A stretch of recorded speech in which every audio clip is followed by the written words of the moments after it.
Hi అందరికీ నమస్కారం అండి. సో ఈరోజు టాపిక్ వచ్చి ఎన్పిఎస్ వాస్తవ్య స్కీమ్ యొక్క రిటర్న్స్ క్యాలిక్యులేటర్ గురించి మీకు చెప్పాలనుకున్నాను. ఈ స్కీమ్ గురించి కంప్లీట్ డీటెయిల్స్ అయితే మనం ఆల్రెడీ ఒక వీడియో అయితే చేశాము. ఆ వీడియోలో కంప్లీట్ డీటెయిల్స్ అయితే ఇచ్చానండి. సో క్యాలిక్యులేటర్ గురించి కొంతమంది అయితే అడగడం జరిగింది. సో మనం ఎంత వేస్తే ఎంత వస్తుందని ఫర్ ఎగ్జాంపుల్గా ఒక అమౌంట్గా తీసుకొని ఎంత వస్తుంది మీకు చూపిస్తానండి. అదేవిధంగా మనం ఎప్పుడెప్పుడు విత్డ్రాల్ చేసుకోవచ్చు అనేది గురించి కూడా చెప్తాను. కొన్ని మినిమం బేసిక్స్ పాయింట్స్ అయితే ఈ వీడియోలో మీకు క్లియర్గా చూపిస్తాను.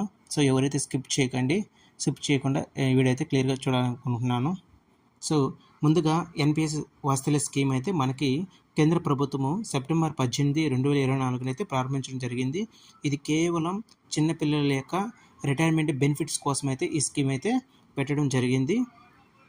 ఈ స్కీమ్ మన 18 నుంచి 70 సంవత్సరాల నెలలోపు భారతీయ పౌరులందరూ అయితే ఈ సేవింగ్స్ రిటైర్మెంట్ స్కీమ్లో తమ పిల్లల పేరు మీద పొదుపు అయితే చేయొచ్చండి. అంటే ఈ స్కీమ్ అనేది పిల్లల పేరు మీద నుంచి వాళ్ళ గార్డియన్ అయితే 18 సంవత్సరాల పైన ఉన్న యొక్క తల్లిదండ్రులు 70 సంవత్సరాల లోపు ఉన్న వాళ్ళు వాళ్ళ పిల్లల మీద అయితే ఈ స్కీమ్ అయితే ప్రారంభించవచ్చు.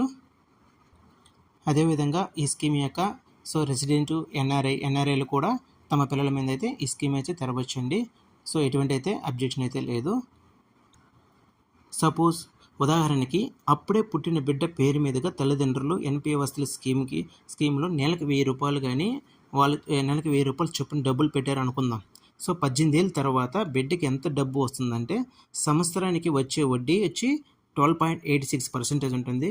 అంటే వాళ్ళు నెలకి 1000 రూపాయలు కన్నా కట్టలైతే అంటే సంవత్సరానికి 12,000 కడతారు. అంటే 12 నెలలు ఇంటూ 1000 రూపాయలు 12,000 అంటే 18 సంవత్సరాలకి. అంటే వాళ్ళకి 18 సంవత్సరాలు వచ్చేదానికి అమౌంట్ మనకి మ్యాక్సిమం ఎంత వస్తుంది దాని గురించి అయితే ఎక్స్ప్లెయిన్ చేస్తాను. సపోజ్ 12,000 ఇంటూ 18 సంవత్సరాలు అంటే 2,16,000 అయితే రావడం జరుగుతుంది. సో దాని కారణంగా మొత్తం వడ్డీ వచ్చి 6,32,718 రూపాయలు అయితే వస్తుంది. సో టోటల్ కార్పస్ ఫండ్ అనమాట. అంటే టోటల్ వడ్డీ ప్లస్ మనం కట్టాల్సిన అమౌంట్ రెండు కలిపి 8,48,000 అయితే రావడం జరుగుతుంది. ఇక్కడ మీరు గుర్తుంచుకోవాల్సిన విషయం ఏంటంటే ఈ మొత్తం డబ్బులు మీరు 20% అయితే విత్డ్రా చేసుకోవచ్చండి. అంటే 1,69,600 అయితే మీరు విత్డ్రా చేసుకోవచ్చు.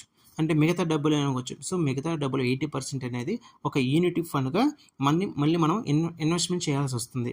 ఇన్వెస్ట్మెంట్ చేస్తేనే రేపు మనకి రిటైర్మెంట్ అయిపోయిన తర్వాత ఒక పెద్ద మొత్తంలో మనకైతే రిటర్న్ అయితే రావడం జరుగుతుంది. ఈ విధంగా అయితే మనకి విత్డ్రాల్ అయితే చేసుకోవచ్చండి. అదేవిధంగా ఈ ఎన్పిఎస్ స్కీమ్లో ఎప్పుడెప్పుడు విత్డ్రాల్ చేసుకోవచ్చు అనేది ఇప్పుడు చూద్దాము. సపోజు మనం ఎన్పిఎస్ స్కీము స్టార్ట్ చేసిన అప్పటి నుంచి 3 సంవత్సరాల తర్వాత మీరు కట్టిన డబ్బులో 25% రిటర్న్ అయితే తీసుకోవచ్చండి. ఈ విధంగా మీకు అంటే మీ పిల్లలకి 18 సంవత్సరాలు వచ్చే లోపల 3 సార్లు అయితే డబ్బులు తీసుకోవచ్చండి. అది కూడా స్టడీ పర్పస్ కోసం అదేవిధంగా వైద్య పర్పస్ కోసం అయితే తీసుకోవచ్చు. నెక్స్ట్ వచ్చి పిఎఫ్ఆర్డిఏ నిబంధనల ప్రకారం పిల్లలకి 75% కంటే ఎక్కువ అంగవైకల్యంగాని గురైనట్లయితే వాళ్ళు కూడా డబ్బులు తీసుకోవచ్చండి. 18 సంవత్సరాల తర్వాత ఈ యొక్క ఎన్పిఎస్ వాస్తవ్య స్కీమ్ కాస్త రెగ్యులర్ ఎన్పిఎస్ స్కీమ్ కింద కన్వర్ట్ అవుతుంది. అంటే 18 సంవత్సరాల దాకా మీరు మైనర్ పేరు మీద గార్డియన్ అయితే రన్ చేయడం జరుగుతుంది. 18 సంవత్సరాల తర్వాత మైనర్ యొక్క వాళ్ళ పేరు మీద అయితే ఈ రెగ్యులర్ ఎన్పిఎస్ కన్వర్ట్ అవుతుంది. సో అదేవిధంగా 18 సంవత్సరాల తర్వాత మీరైతే కేవైసీ సబ్మిట్ చేయాల్సి వస్తుంది. అంటే మీ యొక్క డీటెయిల్స్ని మళ్ళీ ఒకసారి వెరిఫై చేయాల్సి వస్తుంది. అంటే సబ్మిట్ చేసుకోవాలి. అలా మీరు మీ యొక్క డాక్యుమెంట్స్ సబ్మిట్ చేసి అప్డేట్ చేసుకోవాల్సి వస్తుంది. సపోజ్ ఇదే స్కీమ్లో మనకి 11 కోట్ల వరకు అయితే రావడం జరుగుతుందండి. అది ఎలా అంటే మీరు కనుక సంవత్సరానికి 10,000 చొప్పున అంటే సంవత్సరానికి 10,000 చొప్పున కానీ మీ పిల్లల పేరు మీద ఎన్పిఎస్ వాస్తవ్య స్కీమ్లో కానీ ఇన్వెస్ట్ చేసుకున్నారంటే 12.86% ప్రకారం 60 ఏళ్ళు వచ్చిన తర్వాత ఏకంగా 11.05 కోట్లు అయితే రావడం జరుగుతుందండి. ఇక్కడ మీరు గుర్తుంచుకోవాల్సిన విషయం ఏంటంటే మీరు ఎంచుకున్న యూనిట్ ప్లాన్ని బట్టి ఈ ఈక్విటీలో గవర్నమెంట్ యొక్క సెక్యూరిటీలో మీ డబ్బులు ఇన్వెస్ట్ చేస్తారు. వాటి పర్ఫార్మెన్స్ని బట్టి మీకు వచ్చే రిటర్న్లు ఆధారపడి ఉంటాయి. సో ఈ క్యాలిక్యులేషన్ అనేది మీకు అర్థమైంది అనుకుంటున్నాను.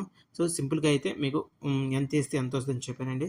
సో ఈ యొక్క స్కీమ్ వచ్చి మనం ఆన్‌లైన్‌లో అయినా ఓపెన్ చేయొచ్చు. అదేవిధంగా బ్యాంకుల్లో అయినా ఓపెన్ చేయొచ్చు. నెక్స్ట్ పోస్ట్ ఆఫీస్‌లో అయినా సరే ఓపెన్ చేసుకోవచ్చండి. ఈ విధంగా ఓపెన్ చేసుకొని రన్ చేసుకోవచ్చు. సో, బ్యాంకుల్లో, పోస్ట్ ఆఫీస్‌లో ఇంకా ఆ గైడ్‌లైన్స్ ఇచ్చారో లేదో అనేది మనం తొందరలోనే చూస్తాం. ఎందుకంటే ఇది సెప్టెంబర్ 18 అంటే నిన్న కాక మొన్నే ఇది లాంచ్ చేయడం జరిగింది. సో, ఆన్‌లైన్‌లో అయితే ఓపెన్‌లో ఉందండి. పోస్ట్ ఆఫీస్, బ్యాంకులో కూడా ఉందో లేదో మనకైతే తొందరలోనే అప్డేట్ వస్తాయి. వచ్చిన తర్వాతే మనమైతే ఓపెన్ చేసుకోవచ్చండి. మన వీడియో మీకు నచ్చినట్లయితే లైక్ చేయండి. అదేవిధంగా సబ్స్క్రైబ్ చేసుకోండి. Thank you for watching this video.